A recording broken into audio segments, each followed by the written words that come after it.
Welcome, Blockhead Traders. Here at Blockhead Traders, I must inform you that we are not financial professionals. Nothing we say should be considered financial advice. We offer our own thoughts and opinions to you, the viewer. We expect you to use these opinions to form your own financial conclusions and make your own financial decisions.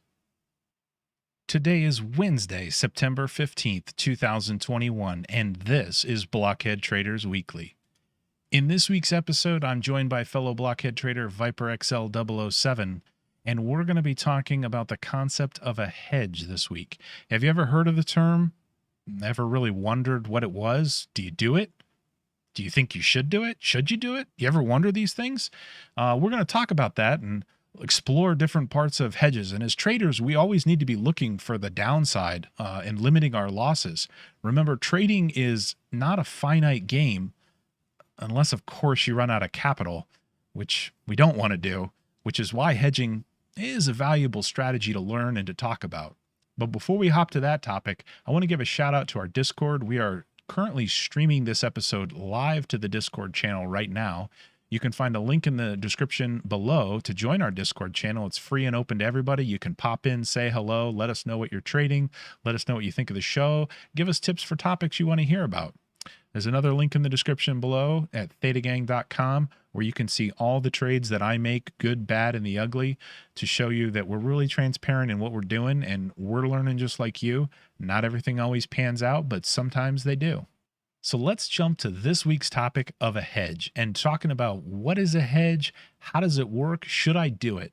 And to help us talk through it, I've put together a couple of slides to go ahead and walk you through. The first one that we're going to talk about is what exactly is a hedge. If you don't know what a hedge is basically a trade that is meant to reduce the risk in something else should that something else go the wrong way. So it's important to remember that this is what the hedge is. It's an insurance policy. It is a way to reduce your losses. A hedge isn't necessarily supposed to make money. It's there to basically help you lose less money if something goes wrong. So you have to also remember that when you put hedges on, they're going to cost money. They're going to help you reduce your risk, but risk and reward are directly correlated. So the greater your risk, the higher the potential reward. And when you put a hedge on, you're basically lowering your risk. So overall in your portfolio, you're going to be lowering the potential reward. And so that's a key thing to make, or a key thing to remember, is it's not, I put a hedge on, so now I just make money in all directions. That's not typically how things actually work out when you implement them. So keeping in mind that a hedge typically is going to be a drag on your portfolio from the standpoint of potential gains, a good hedge is basically a low-cost option but still providing decent protection on the downside. And it's important to note, as when we finally get to some examples, cost is not always an indication of protection level. And I'll kind of dig into that a little bit more, but just because something is expensive doesn't always mean that it's good protection. So let's dig a little bit more into this here, and what type of hedge choices do we have out there? There's more than just these three, but fundamentally there's three basic strategies when I'm looking to reduce the risk in my portfolio. One option is to sell a call. So remember, if you're selling a call, you believe the underlying is going to go down. The problem with selling a call as a hedge is this can be an extremely expensive endeavor if the underlying goes up. So naked calls are one of the riskiest option selling trades you can do, because there literally is no limit to your loss. It is an infinite loss possibility. So they're not really a very good hedging mechanism for that reason. In addition to that, their upside and protection in case of a slide is really limited, because the most you're ever going to get out of that call is the premium at which you collected when you sold it. So I think of call selling as really like a rain check type protection. Like, okay, it might help you if one event kind of got canceled, but isn't going to do much if a storm starts rolling through your neighborhood. So for a more comprehensive protection plan, you might be looking at buying a put. And so when you buy a put, you have excellent downside protection. The protection to the downside is very good, very high. However, buying a put can be extremely expensive. And remember, if you don't need it, that's just money that you've spent for the protection, but you're not really going to get it back. So excellent protection, kind of costly, much more equivalent to something like a hurricane insurance or basically a catastrophic event. Buying puts is really going to help in that respect. So where can we go to kind of maybe find a happier medium? Well, that's the third option here, and that's basically buying a put vertical. Now, if you recall from past episodes, a vertical is where you are buying the option that's closer to the money and then selling an option that's further out of the money to try to cover some of the cost of that initial put. So this can significantly reduce the cost that you have to spend on that. However, you're still going to have to spend money. So the cost effectiveness is cost effective, but it's not zero. And then depending on the width of your strikes that you choose, your downside protection is going to be somewhat limited. So you can equate this to more like a flood insurance. So it's going to help you if your basement floods or a storm comes through and knocks a tree on your roof. But if a tornado comes through or a hurricane comes through and blows your house away, this probably is not going to help very much. So, quick question. Sure. So this is obviously, hedging, everything you're using, terms you're using, and everything. This is using options as means to hedging. To somebody who doesn't play options and maybe they just have a portfolio filled out with different stocks and holding shares and things like that. Is in your view, are options the way to hedge, or is there a way to hedge with stocks, or is hedging with stocks, as I'm kind of referring to it now, more of just diversification and not really a hedge? So this is going to be my opinion because there's probably lots of people that might see this and be like, nah, you're way wrong. So options in my opinion, no, there's no way. It's on the internet. It can't be wrong. Options are really one of the most cost-effective ways to try to hedge. You certainly could hedge with anything. So for example, let's say you have stock A and that, going long in stock A, that there's this other company over there, stock B, and they are 100% inversely correlated. So if stock A goes up, stock B goes down. If you had that type of relationship, you could absolutely go long in stock B as a hedge in your stock A position. So fundamentally, what you're trying to do is when you're hedging something, you basically want to find another product or position that will profit if what you're trying to protect goes the wrong way. Does that help? Yeah. So it's, in some ways, at least to me, it feels like diversification, but there's a key difference in that, if, let's just pretend like tech and, natural or energy is, it's diversification in the fact that if tech goes up, energy goes down. This is not how it works, but how these two markets work. But to emphasize the point, in my portfolio, I might want to go long on some tech stocks. I might want to go long on some energy stocks, but that's just your run-of-the-mill diversification. The key point that I think you're saying is, if I'm hearing you right, is it's not just be in this sector and be in this sector. It's identify the counterpoints or the counteractions to this particular stock in such a way so that way, like you said, if one goes down, the other one goes up, or that sort of thing, which would then sort of fall more in that hedge category. Yeah, yeah. If you think back to March of 2020, right, when we had this massive drop, there really is no equity that you could have been trading at that time that went up when everything else crashed, right? I mean, like Right. everything crashed. And that's really the hedge that I'm talking about is more for a market correction situation, not so Gotcha. much sector rotation.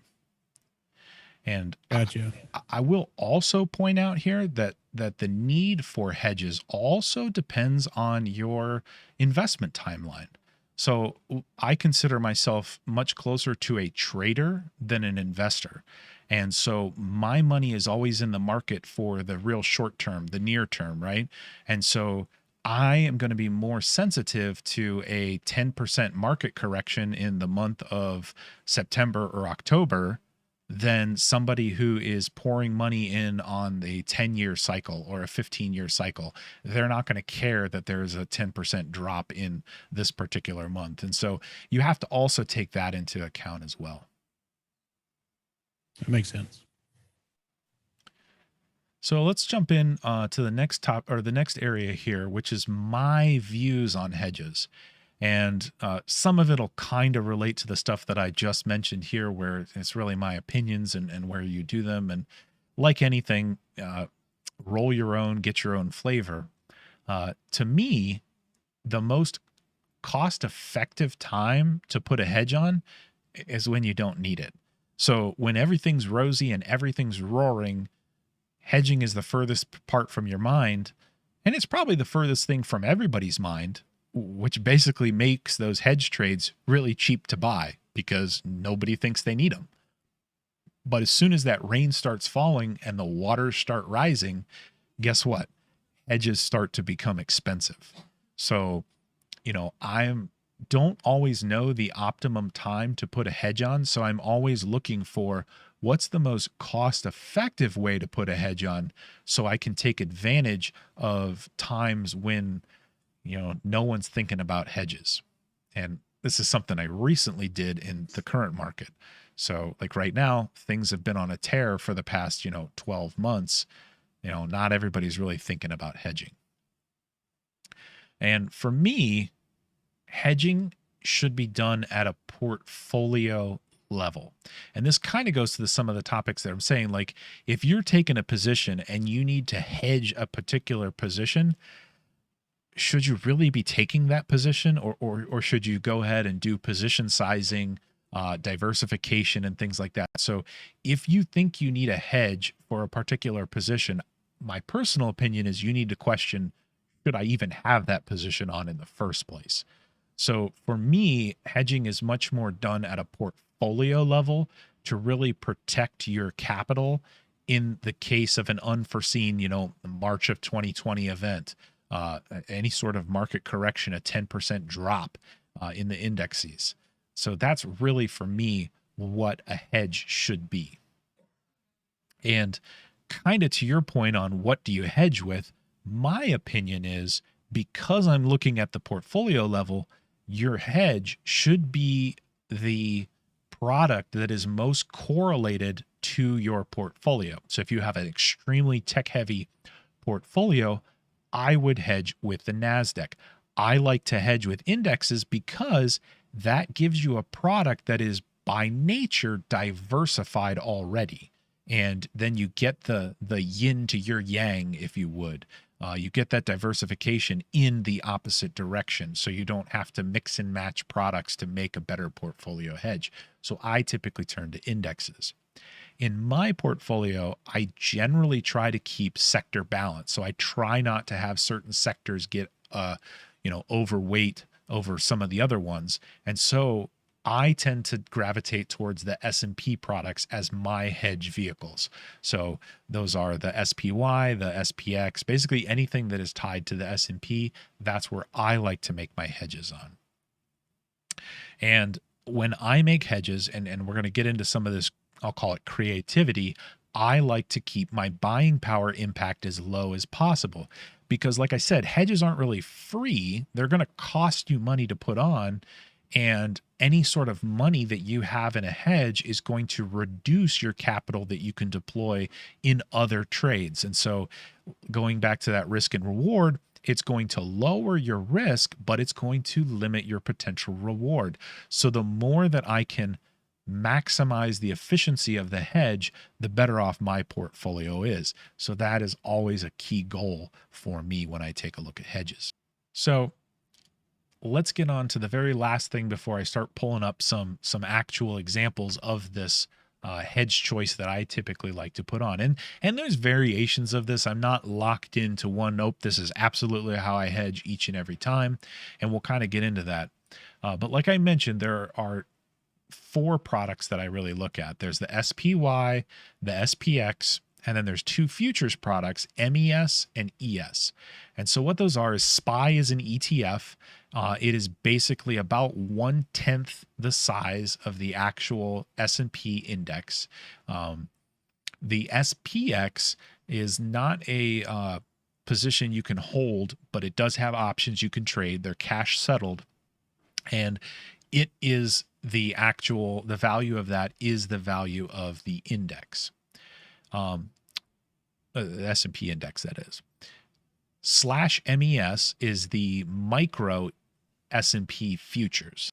It's roughly 1/10 the size of the S&P mini futures, which is /ES. So all these things represent different notional values, and I'll kind of get into that when I show you the P&L breakdown of this.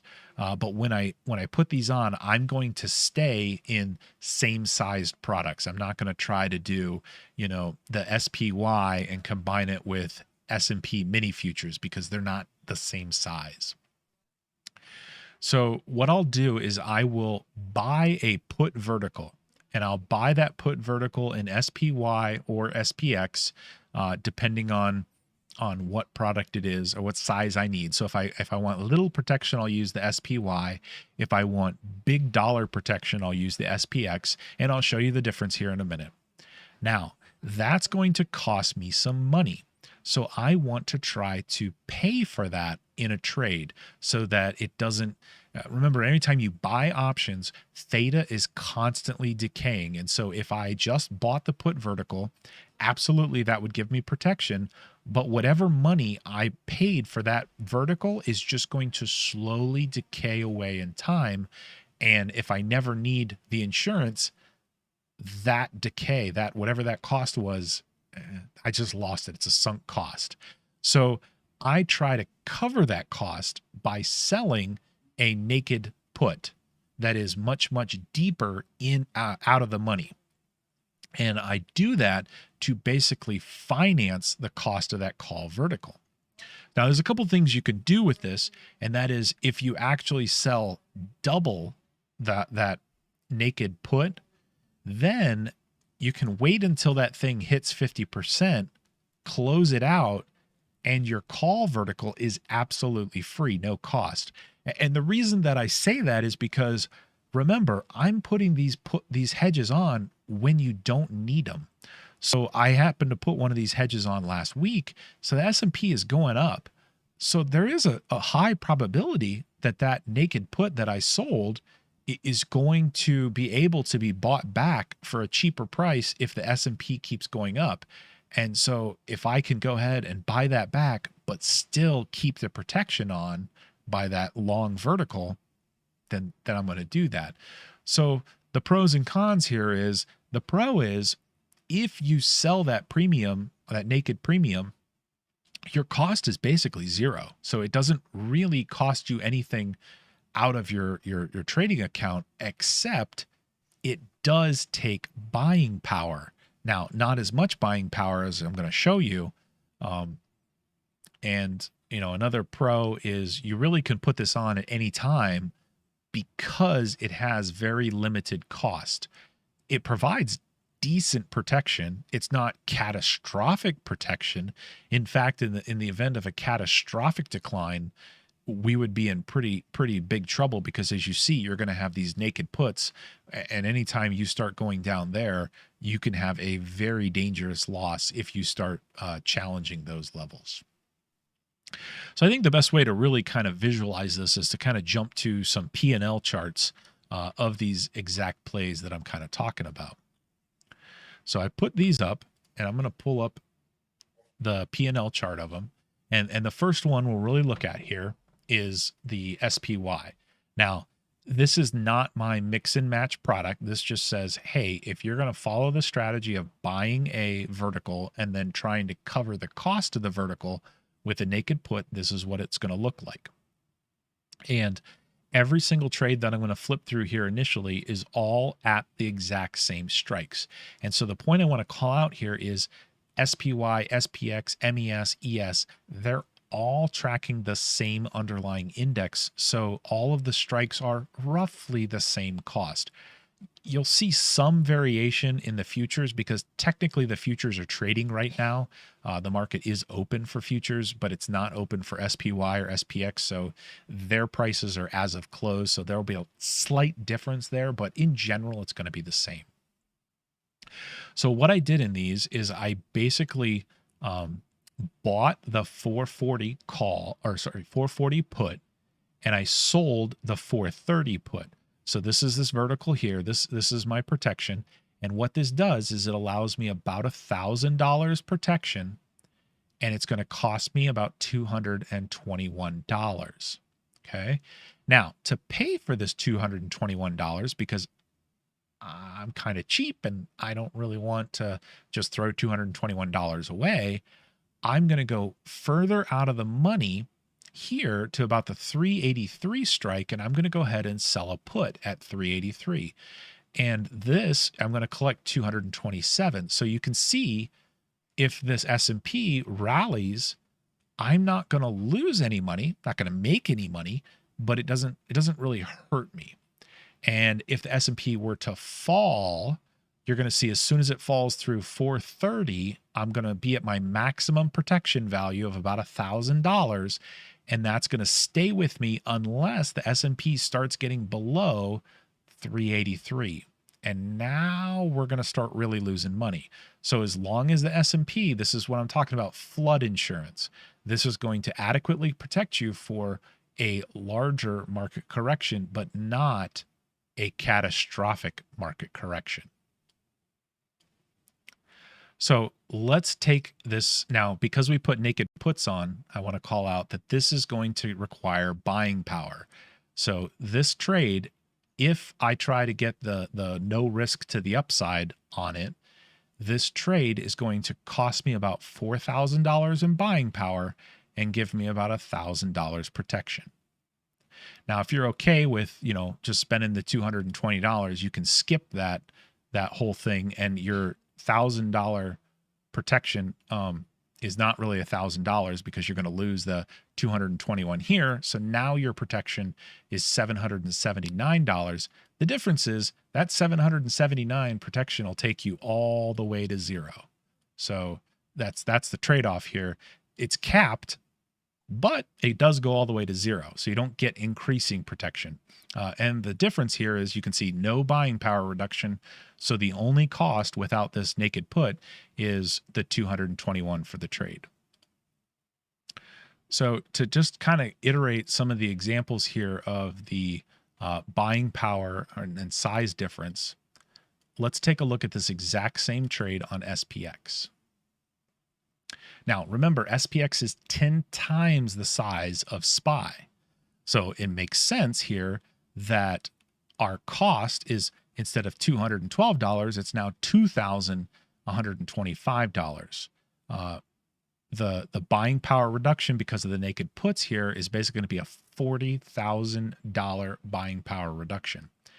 So in this trade, you're going to get $10,000 of protection, and you're going to have no real risk to the upside if you do this naked put. But again, you're going to be limited on your on your insurance here. If you didn't do the option, the naked option here, you're going to pay about $2,000, and you're going to have about $8,000 in protection. So as you can see, the cost here of this naked put is extremely high. So to put those naked puts on is going to take $40,000 in buying power. Now, that's not something most accounts actually have. So I tend to try to finance this naked put side with futures. And the reason for that is not because they're less risky. Keep in mind, these futures are just as risky as the SPX index. Its margin is calculated differently on them. So the same trade, now this is in the S&P minis, so this is much similar to the SPX trade that we just talked about. So we have about, no upside risk. We have about $10,000 in protection between the 4,300 down to about 3,830. But look at this. It only takes about $6,000 in buying power. So I'm consuming $6,000 in buying power, but I'm getting $10,000 in protection. So what I will typically do in my hedge is I'll go ahead and make the vertical in like SPX. So I will buy the vertical in SPX. So if we just look at just the SPX trade, take this naked put away, I basically will pay the $2,000 here for this vertical, but I want to reduce this $2,100 cost. So because SPX is the same or similar to the S&P minis, I'm going to go to the S&P mini. I'm not going to buy this vertical. I'm going to sell this naked put here and basically collect the $2,250 to pay for that trade. So Viper, do you have any thoughts here on this approach? Yeah, so I mean, it obviously it makes sense, and is important, especially as you get deeper into, I think I mean, certainly disagree if you disagree, but I feel like anybody watching this just getting in to trading and whatnot, this is important to have on your mind, but maybe not one of the first steps to get it. Like the goal of hedging is, I mean, protecting your capital. So I guess it depends on what you come into your account with.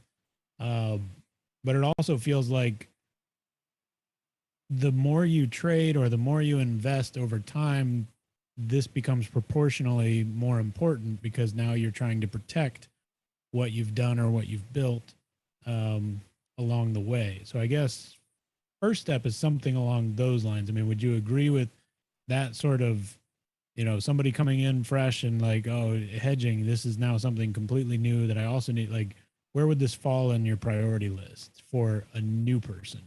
I think it should be relatively low for a new person, assuming the new person is doing what we talked about and nibbling on learning things, right? So assuming you're not, full tilt S&P to the moon type of trading where you're YOLOing in your account. If you're doing that kind of stuff, you're straight up gambling, in my opinion. But if you're doing the right position sizing, easing in, this absolutely is in my opinion not one of the things you do from day one. This is once you're really familiar with how the markets move, what happens here and there. This is a skill to put on your roadmap at some point to start learning, because it really helps you become more versatile in all type of market environments. Yeah, definitely, because it, I mean, utilizing, so backing up then, yeah, I mean, this makes a lot of sense. It's, and some of the reasons it makes sense is, I have a much better grasp of options and what those are mechanically. And that's part of what goes into my interpretation of this. Cause again, I currently don't do any sort of hedging in my account at present, but now that I've become more aware in the options world and whatnot, I definitely see how this works, why it works, how it's better, along those lines. So I mean, some of the finer mechanics of it are still not clear to me, but it's I'm in a much better place to absorb this and picture it through. So if you're hearing this and it's complete jargon, gobbledygook, the point is, like Sprocket said, put it on your roadmap, put it in the back of your mind of, you know, either revisiting it later or just remembering some of the key frames of like options and how they play a role, because it can manifest in a lot of different ways. Maybe not on the indexes, it could manifest in another product or something like that. But this shows a lot of that power of options. And to me, the power of options in an equity account where you're managing shares and things like that. And like we've talked about how options complement share positions and whatnot. So yeah, it definitely makes a lot of sense. Opens the door to kind of, I guess, potentially the next topic of how to find these spots and how to identify where to put this protection. But I don't know if you have any other thoughts before we go that direction. Yeah, not really. Like I said, it's very important. I know we mentioned it earlier, but since we're kind of iterating, when do you start considering this? Time frame is huge, right? Because I'm always in the market, basically month to month to month, and I don't really have much of at least in my trading account, in my retirement and my investment account, I don't hedge in there because that is I'm piling money in, I'm putting it in long-term things. Yeah, the markets are going to go up, they're going to go down. They're going to go up, they're going to go down. I hedge in my trading account because it's so liquid and so dependent and so heavy invested in the very short term that a short-term drop would dramatically impact that. And so really when it's time to consider hedging, you have to consider that perspective of timing and things. And so some people, this type of hedging makes no sense almost never because they're a different time frame of investor. The one thing I would add here as far as what you're kind of alluding to is, where do you set these strikes? What do you set them at? How do you set them? I don't really know that personally. I kind of am of the opinion that you never really know when you need a hedge. So if I can find a way to put a hedge on for as little risk as possible, I'm probably going to do it anytime I get a little bit skittish, maybe, of a correction or some kind of drawback, which is really the environment we're in my opinion. For me personally, I look at the market, everything seems so toppy. The price to earnings ratios are so high. It just seems everything is so overinflated, and it could just be a feeling. It's just there. Could there be a correction tomorrow? Yeah. Could there never be a correction in the next 12 months? Of course. And so when I put these trades on, I kind of mess around with where do I set them and where are they providing protection. In general, I'm basically looking for these things to protect me in about a 10% market correction is kind of what I'm kind of shooting for here. Is like, hey, if something were to fall by 10%, am I going to be protected? And so if I look at the trade just real quick that I just talked about, this price slice right here is a 10% drop from where we are today. And so when I look at this hedge here that I priced out, I'm like, yeah, in the case of a short-term market correction, which would be like a 10% drop on the index, this still puts me, pretty square here in this range of protection. If we were to drop, 30%, which is really what we saw in March of 2020, is this going to protect me? Nope. 30% drop is going to put me way out here in holy guacamole zone. So, that's really where I'm kind of looking at where do I put this? And I'm just looking for protection on a regular correction.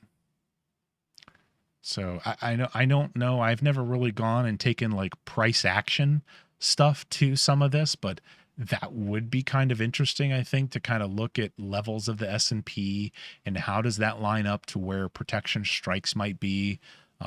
Clearly, from last week's episode, I didn't do a good job in natural gas. So I don't know. Maybe price action is kind of up your alley in this world here, Mike. Yeah. So um, definitely let's take a look at that. It's very interesting, and this is. I mean, we're full of disclaimers and whatnot, but this is this is especially a disclaimer because what we're about to embark on is, I mean, this is learning raw right now. This is my knowledge of price actions so far, levels, all that kind of stuff, and now applying it to this new to me concept of hedging and the index and things like that. So I think there's a lot of interesting material to dig into here, but I want to preface that this, like we normally do, this could be way wrong. This could be way right. You could see it just differently, not wrong or right. And that's what this is all about. Let us know. Let's talk through it. Let's, learn from each other. But along those lines, I mean, I do think there's some interesting takeaways that, I feel confident in using if I was entering this hedge right now, or sharing as means to enter such a hedge. So let's hop over here to my chart, and basically, so here's the S&P, and we're looking at the monthly right now because I want to go, for this exercise, I want to go way back. I mean, we can go way back, 1975, but that's not really that helpful. the first time I find the first, so, and this is again thinking out loud. First thing I find interesting are these two double tops here. We go top, rocket. Um, so that is very interesting to start with. So clearly, so we can see these tops are, we're coming up and we're coming back to, somewhere around this 723 level. This is an interesting aside or somewhat related. The big thing in price action that we're learning, as we keep doing these exercises, making plays and whatnot, time is the great unknown. I mean, I don't think any single person in Wall Street or anywhere can help you nail down time. And so that is obviously a big thing of what Sprocket was alluding to. But here's a perfect example. Like as a level goes, I mean, this, double bottom after the double top, like this bottom makes sense. This was a level that very loosely identified itself early, but now clearly shows itself on these two support bars. But what I'm saying about time is, it very loosely showed itself way back here in 1997. It didn't prove itself via a test until 2002 into 2003. And then we came back and we didn't even come back to it again until 2009 to, this was end of 2008 into 2009. So those are some huge time gaps, but the levels make sense. And so that's kind of what we're talking about as an important thing to put in mind when you're considering these things. There's foreshadowing of some of this unfolding in the natural gas world. So now let's go to the next step. Okay, so we got this double top. Let's drop a line on this double top because clearly that is an important resistance zone. Now I'm going to keep things fairly high level, but I do want to make sure to call out, if we were, let's say, let's rewind time and let's say it's 2014 and 2015 on this run up right here, and we're trying to figure out where to put, some sort of hedge, where to anchor it. You would want to dig into some granularity here. And by that, I mean, if we zoom in just on the monthlies, we can definitely see some very interesting action happening kind of throughout here. So that is something that if we were on this initial run right here, that green box there is something you absolutely want to dig into a little bit more, chart some more levels. But since we are clearly way past that, and because we are beyond what has proven to be a very strong level of resistance and an important level to overcome. I'm fine leaving us at this 1550, and we don't need to dig into those details down there. So we keep moving up the chain here, and there was a resistance reset retrace around here, and then we got a couple more that I wanted to put down on the chart. These additional two that I put down are where we're kind of getting into this realm of unknown, but we need to put some things down that are probable. And so these additional two here are where, because now we're getting into real time, and things being toppy and top heavy. I mean, it's real. I mean, we're all looking at the same chart, right? I mean, this is unprecedented swing here from 32.95 all the way up to 44.80. A 1,200 point swing up. Never previously, in such a short time, never previously happened on the S&P. So it's, I mean, alarm bells, at least alarm nudges should be going off, as Sprocket mentioned, that opening up some hedges if necessary, or if applicable. So taking this a little bit further, where I find these levels important to draw, because this is somewhat subjective, but I do think there is some better understanding behind it, is when we get to ranges where I'm going to call them busy levels.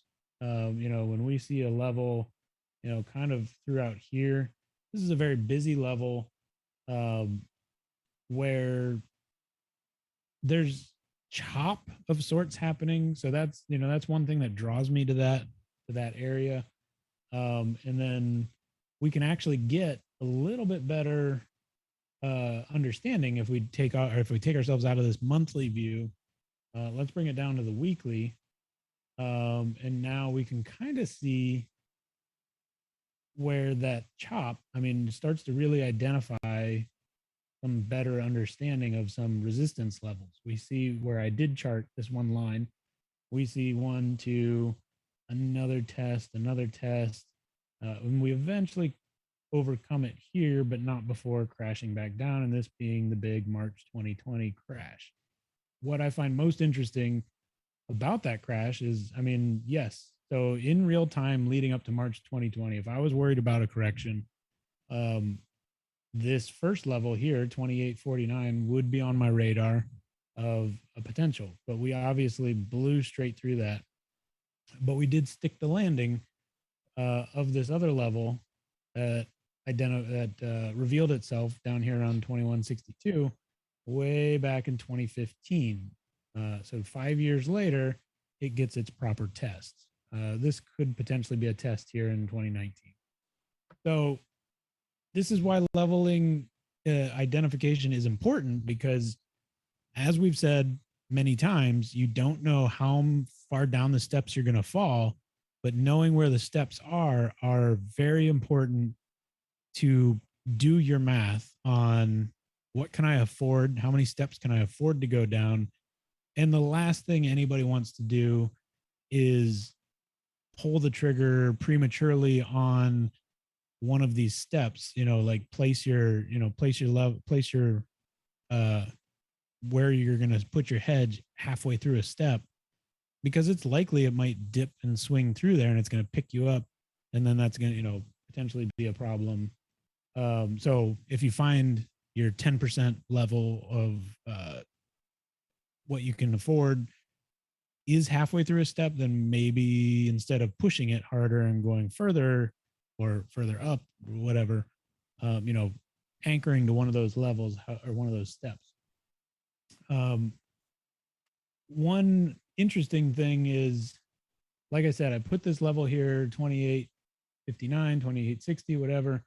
In the crash of 2020, we do have, it slowed down. It reacted to this level. You see a pancake candle here where potentially it tried to resist, it tried to find support on that level, gave up and lost it. So then we get our long candles and big crash down. So I guess that's, you know, a sign that you could get filled on an order. Um, so it's not like you have to wait, or you don't want to find the bottom. Like, I mean, put your order in where you need to. So going forward, when we look at the monthly as to where, okay, so where do I put something for this current run? And this is just again from the levels perspective. Obviously, there's a whole bunch of other level considerations like Sprocket was talking about that need to be part of this conversation calculus in your mind. On the monthlies, we don't have, because this is just tearing away. On the monthlies, we don't really have any super great anchor points. I mean, we have 1 month of resistance here. Let me change that color just to point out, what we're doing here. So that's potentially one level that I would look for on the monthlies, as a potential bottom for an inevitable retrace. That's a pretty big gap though. So I'm not really satisfied with that. I want to, maybe I need my protection to be a little bit closer up, but the monthlies aren't giving me anything here. So now this is where we dive in a little bit deeper. Let's look at the weeklies. And now some additional things start to reveal themselves. In particular, the first thing that jumps out at me, I'll put it on here, but it's pretty close to that 37. But as you can see, when we're talking about kind of noisy chop, this resistance level here jumps out at me because we did take a few weeks down. I'm less worried about back here where we just have 1 week down and then we keep going up. That seems a pretty normal action to me. But taking a few weeks back, coming up, getting another week back, like we're testing it. So this is revealing itself as a little bit more of an important level to me. We keep going up, and then the next kind of noisy chop we see is right in this area here. And that is really about all we get on the weeklies, but this paints a much better picture now. And I'm actually fairly satisfied with that. I don't know that going to the daily charts is going to reveal too much more. Let's drop one more because this does look interesting for a few points. Change that to just say straight up red for the daily.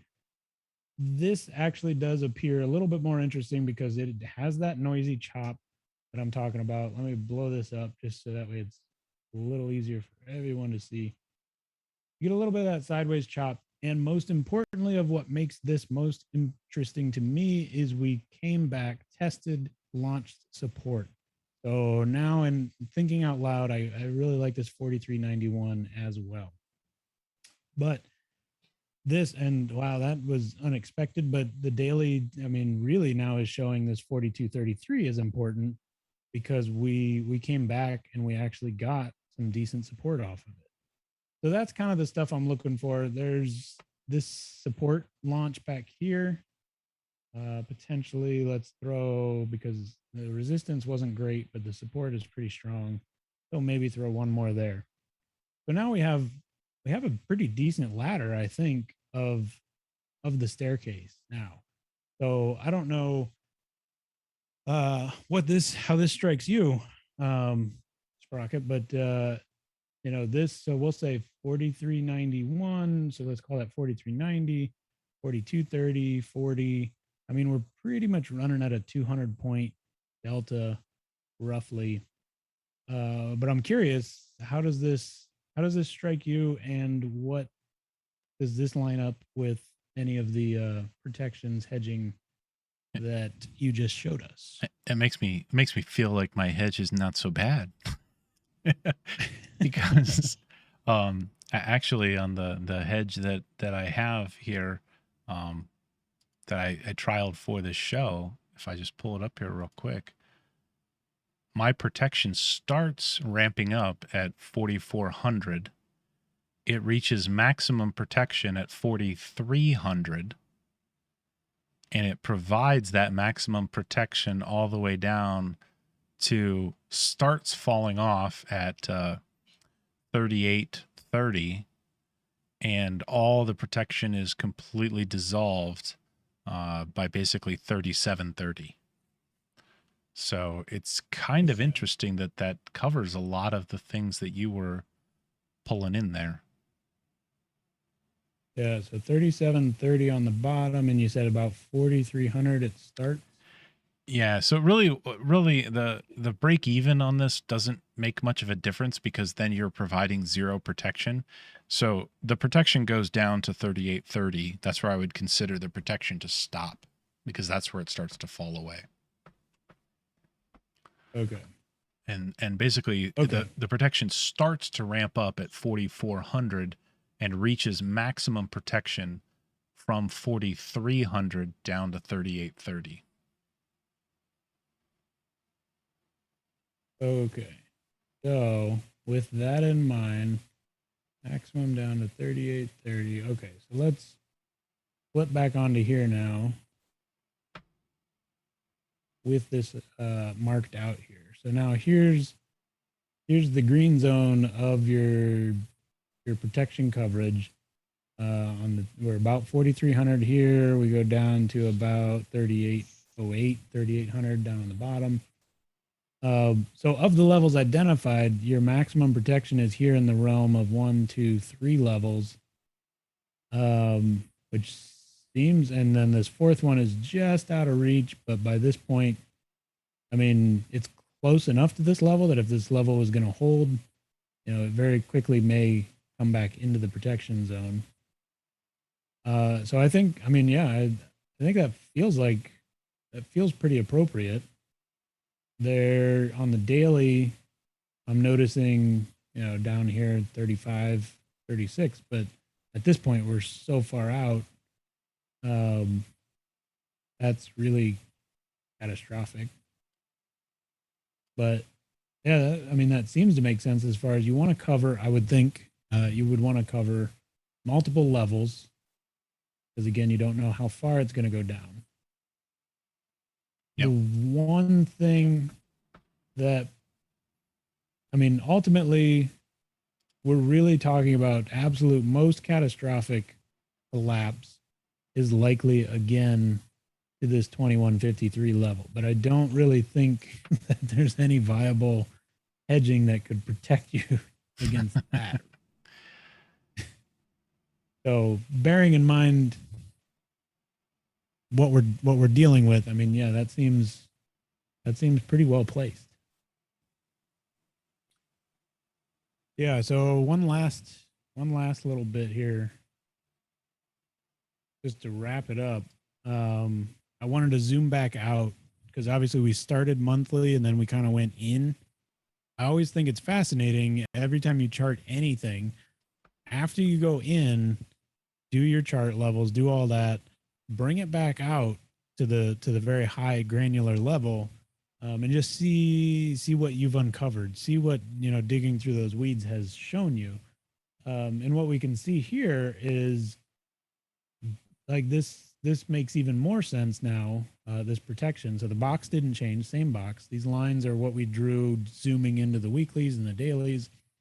Already you can see how these levels revealed themselves, where, I mean, you're not looking at this monthly chart and doing any of those levels.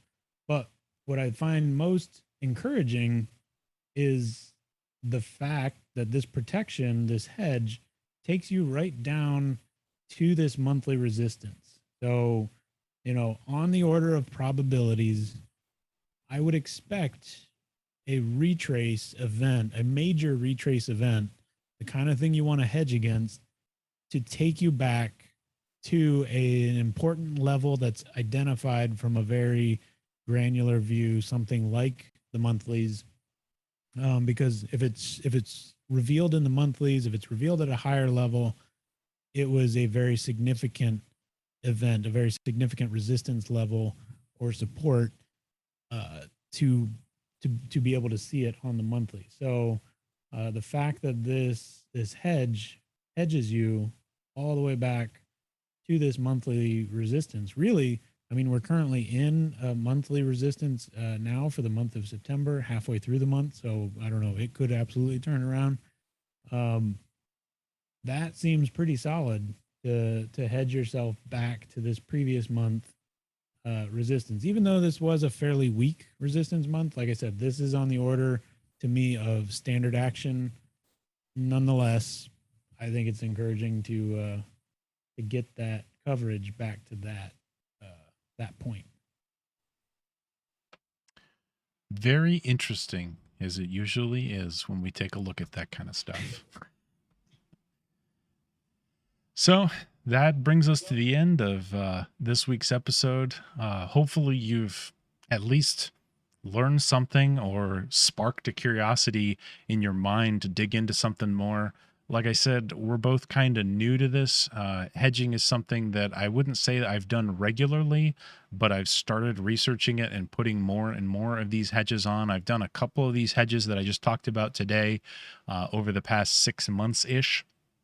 And every single one of them I haven't actually needed, which is a good thing because a hedge is one of those things that you don't ever want to really have to rely on. Remember, they're there to help you lose less money, not make you money. And the strategy that I deployed allowed me to close all of those hedges when they were either expired or when I didn't need them anymore. And every single one closed for a couple of bucks more than I bought them for. So I'm not, going to go anywhere but maybe McDonald's with the profit from them. But the key point is they had protection on there if I needed it, and they didn't really cost me that much buying power in my capital allocation. And so I think that's key and that's really important. And I hope that maybe you take something away from this episode. Consider hedging in your portfolio if this piques your curiosity. Like we said, if this is all gobbledygook, you're probably not listening anymore. But don't worry about it. You can always look into it later. It's not something that is really something that you have to start tackling right away. It's much, much, much more important to take bite-sized chunks of your investments, manage your position sizes, diversify. Like all of that is in my opinion way more important than the ability to hedge. So hope that you guys all have good luck this week. Have fun trading, and remember, think outside the block.